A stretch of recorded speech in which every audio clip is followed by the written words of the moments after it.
Cardinals Rewind, where the Cardinals lost to the Carolina Panthers 38-20 at home at State Farm Field, Stadium, whatever you want to call it. Kyler Murray went 30 for 43, 173 yards, 8 sacks, 2 touchdowns, 2 costly interceptions. What say you? First half, you were pretty excited, right? Obviously not the way the first half closed with the long touchdown by the Panthers. I believe it was for 52 yards, which kind of sucks the momentum out. But other than that, I mean, the offense was moving the ball down the field. I mean, obviously the first drive, we were like, hey, that was a good drive. Well scripted. But it was, pretty good to see them put points on the board in the first quarter. And get a touchdown instead of waiting until the fourth quarter, as that's been their MO this year. But other than that, I mean, you had that one drive to start the third quarter, and then it all just went to crap after that. I mean, Kyler Murray was missing guys downfield, just wasn't in sync with his wideouts, his running back. The offensive line, I mean, 8 sacks. Yeah, some of it does go on the line. Some of it also has to go on Kyler Murray. He holds onto the ball way too long. He slipped a lot, too. Not sure what was up with the cleats he was wearing. I know a lot of people were talking about the cleats this week. The gold cleats that he had. First off, bro, if you ain't won a championship yet, don't be wearing gold cleats out there on the field. Come on, man. I didn't see why he wore the gold cleats. I didn't know if that was like a promotion or for supporting something or anything. I don't know the answer to that.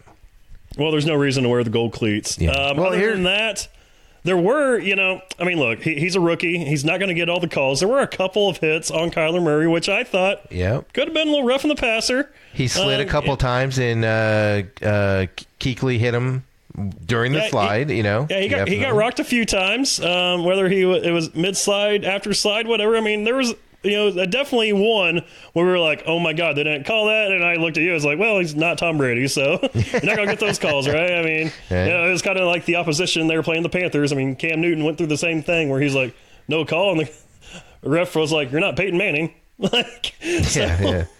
not going to tell them. It's one of those deals like, why are we in a league right now where we want to protect quarterbacks so much, but yet we don't call some of those egregious calls where it's like clear as day what happened right in front of you. But other than that, I mean, I'm not going to say that ruined the game. Obviously, there are more issues than just a personal foul not being called. 8 sacks that Kyler Murray endured this week. Some of it on his offensive line. The defense itself cannot stop a tight end, and that's been an issue all year long. I know after the game on Sunday, Cliff Kingsbury actually made it a point to say, hey, we are going to try to stop tight ends this week. So we'll see how that goes. But all in all, first half you look good. You wish they could have closed it out. Not good to take one on the chin from a guy making a second career start. Right. And after 3 weeks of getting dominated by tight ends, maybe you shouldn't wait 3 weeks before you decide to declare that you're going to all of a sudden stop them. But I got some stats for you here. Like you said, the first half, they actually were good. They were in the game. They had the lead beginning of the third quarter. They come out after halftime. Then Christian McCaffrey, we talked about it last week where I said my goal keys to the game was to stop McCaffrey and stop the tight end, Greg Olsen. They did neither. McCaffrey had 153 yards. 76 of those were on one run for a touchdown. But after that play, about midway through the third quarter, the Cardinals had 5 possessions for negative 16 yards, 2 interceptions, and 5 sacks given up. So 5 of those 8 sacks were in the fourth quarter when they were down by 15 points, so they had to throw it even more than they were already throwing it on there. So I just have a hard time blaming an offensive line when they only give up 3 sacks. And then when the Carolina Panthers are bringing everything, including the kitchen sink and the bathtub and the whole house, and then he can't get rid of the ball, so he takes the sacks, Oh, yeah, I mean, totally. It's one of those things where you just put pressure on Kyler Murray because they're going to drop back and try to pass the ball. Like, that's what you saw. I mean, you drop back 47 times to pass the ball. Like, it's insane. I mean, obviously, there was 8 of those they didn't go off because he got sacked. Like, I think you can incorporate some of the run a little bit more. I wouldn't mind seeing David Johnson used a little bit more. 43 attempts is what Kyler Murray had last week. Yeah. And, on top of the 8 sacks. And I think only maybe 2 of those might have been a play that he was actually trying to run the ball as a design type run. Yeah. So, I think, you're dropping back 50 times to pass the ball as a rookie quarterback. I get it. Yeah, you have Christian Kirk and Larry Fitzgerald. Christian Kirk, 10 receptions this week, 59 yards. Your big man when it comes in targets and yards. Targets and yards. And then Fitzgerald, of course, had a touchdown catch. So did David Johnson. But David Johnson, he's a running back. And he only ran the ball 11 times for 37 yards. Murray did create some separation on the ground, had 8 carries for 69 yards. But it's just not enough. You got to incorporate all facets of the game. Well, so the positive was David Johnson. They were feeding David Johnson early in that game, and then they went away from it and started going to those. They dressed 7 receivers this week, and they utilized them all on most of the plays. And as the game went on, Carolina, I think, made the decision: we're just going to rush Kyler Murray and send 8 guys. There's only 5 blockers, 6 if you include David Johnson, and we're just going to send as many guys as we can, and we just got to get to them. And if they beat us, they beat us. And they definitely, that's what ended up costing the Cardinals the game on that side of it. So, Kyler Murray is the first player in NFL history to complete at least 25 passes in each of his 3 starts. His arm's going to fall off at some point just from throwing it, but defenses are just going to line up and pin their ears back and rush him because he's not good at, unloading the ball. Like you said, he holds on to it. And one thing I did notice, and in my notes actually during the game, I wrote that Kyler Murray doesn't step up in the pocket when he's pressured.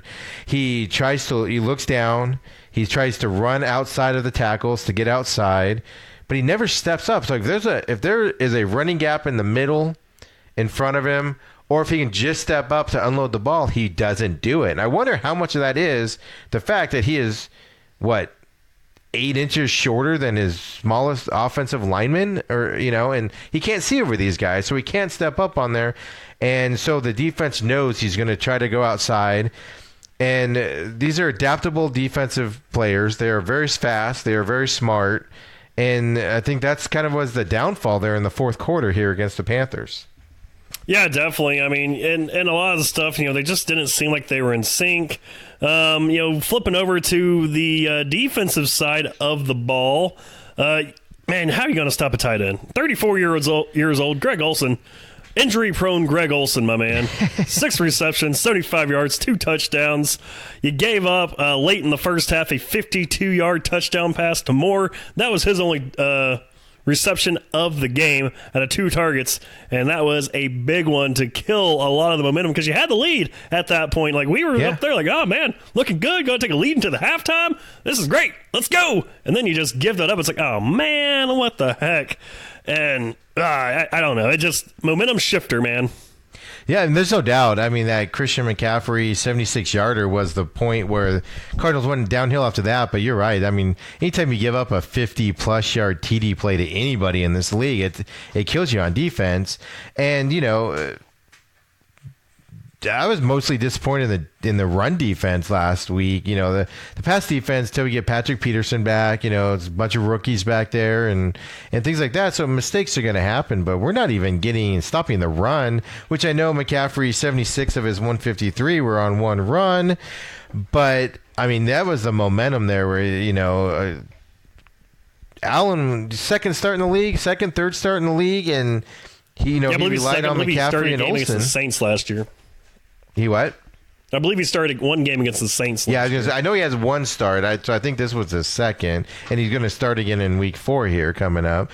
But he did exactly what we thought he would do. He's running back and tight end, and we knew that going into it last week's program. And it's how do the Cardinals? How do you not stop it? And they're trying to keep, from what I can see, and I haven't studied the film, play by play, but from the film I have seen and just my observation of the game is they're trying to get Budda Baker or a linebacker to run with these tight ends, and it's a total mismatch. And the secondary is nowhere to be found when these guys are catching the ball 15, 20 yards down the field, and then they can either run forever or they go 10 yards. So that's definitely something that needs to shore up here coming up for the Cardinals defense moving forward. But addressing 7 wide receivers and flaring, I mean, David Johnson, they fed him early. There was some, like you mentioned before, Kyler Murray was not in sync with his receivers, especially David Johnson. David Johnson, they need to figure out how to get him in this offense. He's a mismatch right now that nobody knows what to do with him. And it's just frustrating to watch them get the guy the ball, the open space, and let him do his magic. And they can't even get him that ball. There was a play in the fourth quarter where David Johnson is 8 yards from Kyler Murray, and Kyler Murray throws the ball before David Johnson even turns around or finishes his route. And he wasn't being hurried. He didn't need to throw it. And right. Kyler Murray threw his hands up like, why didn't you turn around sooner? And David Johnson's like, what are you doing throwing that ball so fast, you know? And another thing with Kyler Murray, man, you can read this guy's body language. Yes. When there was a few times when he laid on the ground after getting sacked and just put his hands over his visor and his face mask, and you could tell he's visibly distraught and he's down. And gosh, I hate to be that guy kind of taking a jab at the millennials, man, but I feel like Kyler Murray just isn't used to losing. And I feel like he's one of those kids who, I mean, all these young kids coming in now, they grew up in that participation trophy type era. You get to handpick what college you want to go to. He went and did 1 year at OU. He knew OU was going to be a great school. He went to the playoffs, had a really good game against Alabama. And now here he is. The struggle is real in the NFL, and you're not the biggest, fastest guy on the field. And I don't think he knows how to handle it. Well, it's funny you say that because during the game, in my notes during the game, I actually wrote down halfway through the third quarter. So this was even before the wheels fell off on the offense. I put rookies looking like a rookie, meaning, yeah, he doesn't know how to handle those situations. He's still in the mindset that he can take a ball and outrun the defensive end to get outside and pick up 7-8 yards. And what he's finding is that defensive end is as fast as you or faster than you. And the guy weighs 150 pounds more than you. And I think doesn't know how to handle that. I think you're right on that. But that's also why it's getting him in trouble, because he's not throwing the ball away and he's holding on to him to either take, my favorite is when you do a rollout, right? And you naked bootleg and you run out and you go and you lose 3 yards. Man, just chuck the ball 20 yards down the field out of bounds since you're on the sideline anyway. And don't take a 3-yard loss running the ball out of bounds. Like, it's just ridiculous to me that he does that, and he does it a lot, especially down toward the goal line. Yeah, but anyway, 38-20 loss this past Sunday. Looking ahead to this Sunday, it is Seahawk Hate Week, the Sea Chickens, as we like to call them here, because that's a classic name to give them. I don't call them that, right? But other people do, yes. It hits them right where it hurts, right? Take that, Seattle. Sea Chicken meat. Carson Palmer getting inducted into the Ring of Honor this week. Should be a decent crowd, right? Think Palmer brings them in? I don't. Do people go to the game for things like that? I don't. So I don't know. I feel like if it was looking ahead to 4 years when Larry Fitzgerald goes into the Ring of Honor, if he ever does decide to retire, I think that would bring in more people. Carson Palmer, probably not too much. I think. Well, he had the best 5-year span in Cardinals quarterback history, because I don't even. Oh, totally. But he gets no love. Kurt Warner didn't even make it 5 years with them. So, I don't know. But there's going to be a lot of Seattle fans here because, Seattle fans apparently live in Phoenix everywhere. So, and the 2-1 Seattle Seahawks coming to State Farm Stadium this week. Last week we talked about the goals for the game were stopping the running back and the tight end, and they did neither. And this week coming in is you have another factor here, and Russell Wilson is the engine that goes on the Seahawks offense there. And the Cardinals have a tradition of not stopping him, and that's going to be my key to the game this week is you have to stop Russell Wilson from running it and also finding Tyler Lockett and the tight end down the field in order to keep this game somewhat close. Yeah, I really feel like right now with the Seahawks, I mean, they went out and got Clowney, right before the season? Was it the Saturday before? Was it the week before?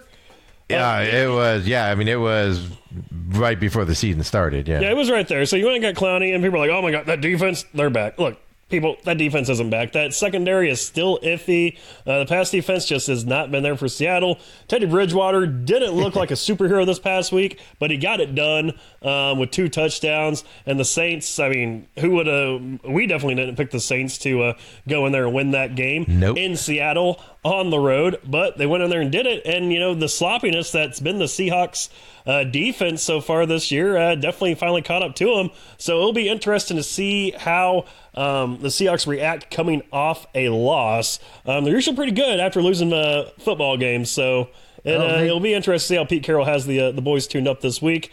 But and they scored what, 20 points in the fourth quarter last week, so they definitely got momentum, and confidence going into this week.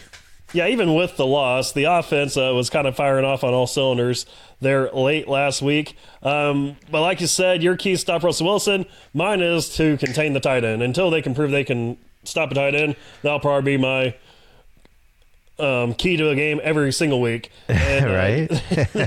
And they have a pretty good one this week in Will Dissly, who has 3 touchdowns so far in the season. I believe it was caught 6 passes, 2 touchdowns, 60-something yards this past week. Yep. They also got Luke Wilson back to be their second tight end, who had a great year with them. The Super Bowl year back there in 2013 had over 1,100 yards receiving on 11 touchdowns. So definitely a guy who can get it done. Of course, that was 7 years ago. Yeah, but I mean, he was serviceable these last couple years also, and then he's an older tight end that probably makes too much money, and these teams have younger tight ends that can do what he can do, and that's kind of what he fell into.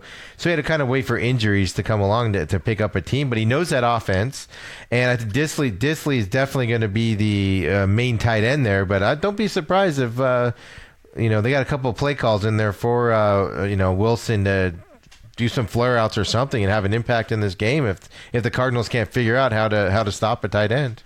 Yeah, I think Wilson's number definitely does get called a few times this week. We'll just see how much they involve him.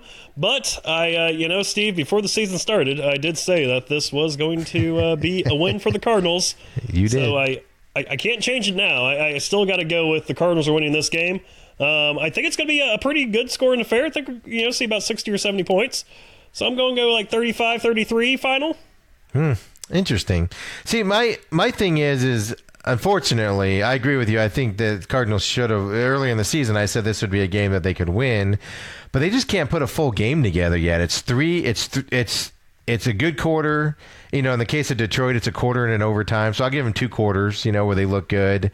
But they were awful for 3. Against Baltimore, they were good for 3.5 and then fell apart, the last 2 or 3 drives in the fourth. And then last week they were good for 3.5 roughly and then just fell apart again. Hardest thing in the NFL is just learning how to win, not just for the players, but for the coaching staff as well. And I think that's kind of what they're mired in right now is, last week they came out and looked good the first 3 quarters. You had hope. You didn't at any point think they were out of the game. And then, like I said, 5 possessions for negative 16 yards, and you were just like, what the heck just happened? So I think you're going up against Pete Carroll, who is the coach of coaches. He's no Bill Belichick, but he's a smart guru out there. Russell Wilson's got a smart guy on it. I think it's going to be closer than people think this game usually is. I think it's going to be a low-scoring affair. If we see 1 or 2 touchdowns by either team, it's going to be kind of the limit, I think. And I think that's partly just because of limitations on offense, and the teams are going to want to run the ball a little bit more and drag out this game. So I'm looking kind of like a 17-10, 14-10 type of a ball game on there. And unfortunately, I just can't see the Seattle not winning this game. And like I said, mainly because the Cardinals have not been able to put, even last week, a full game together. Even last week, Seattle against Teddy Bridgewater in the New Orleans Saints, as I trip over my words, they looked good in the first quarter. They sucked for 2 quarters, and then they still put 20 up in the fourth. It's just that's the type of team Seattle is. I just think experience late will probably give Seattle the nod in this one as we go forward. I hope I'm wrong, but that's what I'm thinking. Yeah, I mean, it'll be real interesting. I'm real interested to see how the defense is going to react from Seattle. Last week, man, they didn't have any sacks, and Kyler Murray coming off a game where he got sacked 8 times. Hopefully that is a good thing for the Cardinals, and it's not just one of those things where the Saints offensive line is that damn good, and hopefully the Cardinals pass rush is just that, or the Seahawks pass rush is just that bad, and hopefully Kyler Murray gets a little bit of space to move around and maneuver in some time. Well, I mean, Carolina has given the blueprint on how to pressure Kyler Murray and, get him out of the pocket to where he doesn't. I don't think he knows what to do with the ball when he gets out of the pocket right now. Throw it away, try to find somebody. Because last week he rolled out one time and threw a lazy ball out there. It was intercepted, or he runs out of bounds or slides. And like you said, Clowney's back there on that Seattle side there, and they're just going to say, hey, you go. Don't worry about anything but the quarterback, Clowney, and go get him. And he's a good enough player that he's going to get back there a lot. So that's what I'm most interested in seeing is, okay, you had your rookie game, which we know we're going to have this year with Kyler Murray and this team. We know that they're going to have those types of games and quarters like they did against the Panthers. So now I want to see if they've learned from it. And I think this is a good test this week with the Seattle defense, especially the defensive line, to see how's Kyler Murray going to handle the rush. And is he learning on what to do with the ball when he does get outside? That's what I'm most interested in. Yeah, it'll be real interesting. I personally think Clowney's a little overrated. I don't think he's been that great the last couple of years. What year was he drafted? 2014? He was drafted? Like that. Yeah. So, yeah, I mean, the last couple of years haven't been the greatest for him. This year, I mean, total, he has 5 tackles, 2 solo, 3 assisted, 1 sack. So, yeah, I don't think he's as much of a game changer as people thought he was going to be when they traded for him and got him. And obviously this weekend could be the week that makes everybody look stupid, and it could expose some things on the Cardinals side. But it's one of those things that we'll just have to see. So hopefully they can contain him on the offensive line. I think that's probably the main guy you have to worry about, even though I don't think he's that big of a threat. So I just feel like the Cardinals should be in good shape. Perfect. And, they dressed 7 wide receivers last week. Well, this week they are only going to dress 6 if they dress them all, because Crabtree is here for 2 games and gone. $2.2 million salary, all purported surface, is what's going to hit the cap this year by having him here for 2 games. It is what it is. Crabtree apparently didn't fit in. They didn't like him, and they say some of the rookies, but we haven't seen much from the rookies this year. Sherfield dropped an easy long pass, if not at least a long touchdown running pass in this game. You don't see Isabella that much right now. Keyshawn was visible the first 2 games, was pretty much non-existent last week. So they're putting a lot of faith in these rookie guys to step up. Hopefully they can finally do it this week and give Kyler Murray some, much-needed relief there on these hot routes when he's getting rushed and things like that. Yeah, it'll be real interested to see. Best of luck to Michael Crabtree and all his future endeavors. A lot of money they gave up for him, but it'll be interesting to see what's next for Crabtree. He is aging, and I hate saying that because he's the same age as me. He's actually younger than me, but I'm saying that he is aging, so I guess I've hit that point in my life where I'm old. So yeah, it's always a fun as an older gentleman than you. It's always fun when you look and you're like, oh my God, I went to college with that guy, and it's like now he's retiring. It's so weird. I was at his last college football game. Yeah, so so we'll do that. So Jason, how do people follow you and interact with you? Yeah, you can hit me up on Twitter always at JasonCarter03, and also on Instagram at JasonCarter03 as well, where I'll just be posting a lot of random pictures. And you're going to live tweet or live Instagram the Carson Palmer with your jersey and how excited you are that he's going in the ring? I might throw a boomerang down on it. Right. As the crowd pulls his, whatever it is, the sheet up to show his name and everything. So, there's some controversy in town on that. But like I said, he had the best 5-year span of a quarterback since they've been in Arizona. Kurt Warner obviously takes another mantle level up because he got him to a Super Bowl, which had never been done. So, I think it's deserving. Take all the other stuff. Is it too soon? Whatever. I don't care. He's deserving to be up there. He put the stats up. It was the best team we've ever had here for that time frame, so he definitely deserves it on there. And of course, I'm Steve. You can reach me at smac500 on Twitter, Instagram, and Snapchat. Always throwing stuff out there on this stuff. And next week, we'll obviously review the Seattle game this Sunday, and then look forward to, I think they have the Bengals the following week. Who Day coming in, or actually, we're going there. Yeah, I was going to say, we're going there, right? To Who Day Nation. So we'll be reviewing that, and so hopefully, even though I didn't pick them, hopefully we'll be talking about a Cardinals victory this week against Seattle. So thanks for tuning in, and I'll see you next week.